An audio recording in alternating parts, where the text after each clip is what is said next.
తెలంగాణ రాష్ట్రంలో కొనసాగుతున్న నిరుద్యోగుల ఉద్యమానికి తెలంగాణ ప్రభుత్వం స్పందించలేదు.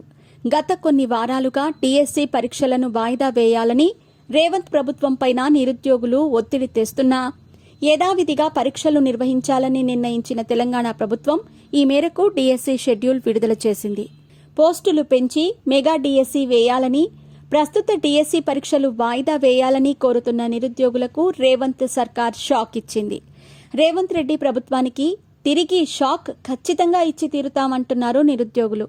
ఉస్మానియా యూనివర్సిటీలో నిన్న రాత్రంతా ఆందోళన చేస్తూనే ఉన్న డిఎస్సి అభ్యర్థులు రేవంత్ సర్కార్ తీరుపై ఆగ్రహం వ్యక్తం చేశారు. టెట్కు డిఎస్సికి పొంతన లేని సిలబస్ ఉండటంతో ప్రిపరేషన్కు సమయం సరిపోవటం లేదని అభ్యర్థులు ఆందోళన బాట పట్టారు. రేవంత్ రెడ్డి ప్రభుత్వం ఏ నిర్ణయం తీసుకున్నా తాము తమ డిమాండ్ నుంచి పక్కకు తప్పుకునేదే లేదని తేల్చి చెప్పారు. నిన్న రాత్రంతా ఉస్మానియా యూనివర్సిటీలో ఆందోళన నిర్వహించిన డిఎస్సి అభ్యర్థులు రేవంత్ సర్కార్ తీరుపైన నిప్పులు చెరిగారు.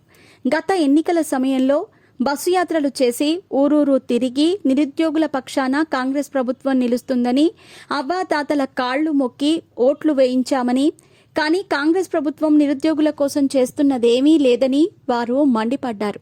ఇందిరమ్మ రాజ్యంలో ఇబ్బందులు ఉండవని చెప్పి మహిళలను అర్ధరాత్రి రోడ్డు మీదకు ఈడ్చారని డిఎస్సి మహిళా అభ్యర్థులు ఆవేదన వ్యక్తం చేశారు. నిరుద్యోగులకు 2 లక్షల కొలువులు ఇస్తామని చెప్పి అర్ధరాత్రి రోడ్ల మీద కూర్చోవటమే కొలువులు చేశారని వారి ప్రభుత్వ తీరుపై విమర్శలు గుప్పించారు. ఇది కాంగ్రెస్ మా నిరుద్యోగులకిస్తున్న బహుమానం అంటూ మండిపడ్డారు. అర్ధరాత్రి పూట మహిళలు మాకు చదువుకోవటానికి సమయం ఇవ్వమని అడుగుతున్నారంటే అసలు మీ దౌర్భాగ్యపు పాలన ఎలా ఉందో అర్థమవుతుంది అంటూ ఆగ్రహం వ్యక్తం చేశారు.